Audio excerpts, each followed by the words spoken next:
يا مساء الفل عليكم. انا ساره ودي حلقه جديده من بودكاست محدش قال لنا كده. زي ما اتكلمنا في حلقه قبل كده عن الخرافات اللي المجتمع فرضها على البنات، تعالوا نتكلم النهارده عن الخرافات اللي المجتمع فرضها على الولاد. اشمعنى هم يعني احنا ما عندناش هنا اي تفرقه عنصريه؟ طول عمرنا بنسمع الناس وهم حاطين الرجوله في قالب واحد، قالب كده من غير اي مشاعر ولا احساس، قالب الانسان الصادق. مش عارفه انت عارفه ولا لا، بس هو كده. حلقتنا النهارده اسمها رجوله اوفر سايز. واول خرافه معانا النهارده هي ان الولد ما ينفعش يعمل اي حاجه في شغل البيت، واننا من صغره بنعوده على الانتخه وانه يؤمر وينهي وهو قاعد في مكانه. قومي حضري الاكل لاخوكي وشرب اخوكي وشطف اخوكي، يعني حاجه كده اخر استفزاز. فيكبر ويتجوز ويبقى كده برضو مع مراته، ضلعت ماما اللي كانت بتفصصوا السمك وتحطه في بقه. طب انت شفت سيدنا رسول الله كان بيعمل ايه؟ ده كان بيخدم اهله، كان بيخيط هدومه لو حتى حاجه اتقطعت منها.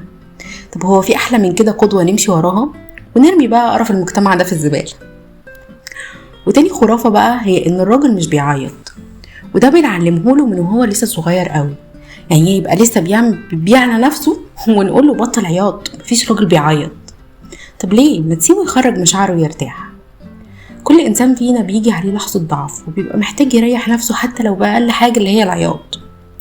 وبرضه الولد ما ينفعش يضحك ضحكه جامده، يعني لازم يبقى خشن كده. طب ما يضحك يا جماعه عادي. هو في فرق بين ضحكه الرقاصين والضحك العادي اللي احنا عارفينه، كل واحد عارف ضحكته بقى بيضحكها ازاي. وتالت خرافه بقى، انا كنت وانا صغيره شخصيا ببقى عايزه ابقى ولد عشانها. يعني ايه الولد يلعب مع اصحابه ويخرج كتير ومسموح ليه حاجات كتير قوي مش مسموحه للبنات، عشان بس هو ولد وما يتخافش عليه. طب ايه ده؟ ايه اللي بيحصل يا ناس؟ ما لازم نحط حدود لكل حاجه، وحدودنا مش اللي المجتمع حاططها، لا ابدا. الحدود اللي هي الحلال والحرام. يعني الولد عادي ان هو يصاحب بنات ويصيع براحته، عشان البنات عيب ان هي تعمل كده وهتجيب العار لاهلها. طب ايه الفرق؟ انا مش فاهمه. احنا لازم ننظف دماغنا شويه. رابع خرافه بقى بتقولك ايه؟ بتقولك لو الراجل استشار مراته او خد رايها، يا اما تبقى سحراله او ممشياه، ولازم نشطب كلمه ذكر من البطاقه. طب لا مؤاخذه كده، خلينا نشوف اي بيت الراجل ماشي فيه بدماغه لوحده والست راحت عنده وقامت هي كمان ماشيه بدماغها لوحدها، تفتكر ايه اللي هيحصل؟ انا شايفه ان هو طلاق، اقسم بالله طلاق، او بقى عيشه مقرفه محدش يستحملها منهم هما الاتنين. الزواج مشاركه في كل حاجه، في كل القرارات وفي كل حاجه، ده بياخدها او دي بتاخدها، بيتهم قايم عليهم هما الاتنين. وكل حد هيقولك الخرافة دي هو أصلا مش بيحب ينفذها على نفسه، من الآخر يعني. وخامس خرافة معانا هي إني بعامل الولاد وهم صغيرين على إنهم آلات، يعني مفيش مناقشة، مفيش تواصل، مفيش مساحة آمنة في البيت، وبيتضربوا كتير قوي، وكمان في سخرية طول الوقت عليهم. وده في الغالب بيطلع من الأب.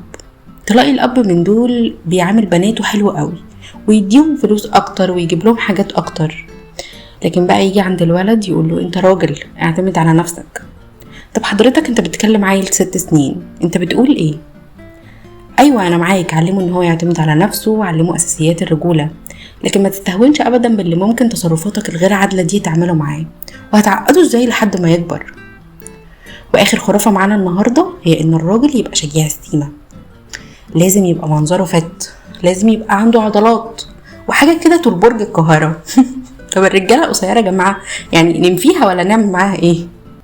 مش كده برضو. مش لازم يكون بيروح الجيم ولا معاه حق البروتين علشان يبقى هو جامد ومفيش زيه.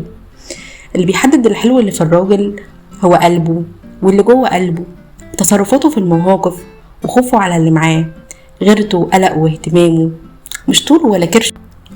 وفي الاخر انا عايزه اقول لكم ان الرجوله مش مكنه ولا نسخه PDF للمجتمع. الرجولة هي انك تكون انسان بكل مشاعرك واختياراتك، ولو مشينا ورا المجتمع وخرافاته وكلام الناس مش هنسلم ابدا. ومن هنا للحلقة الجاية يا رب تفضلوا على فطرتكم وما تتأثروش بشوية الخرافات دي.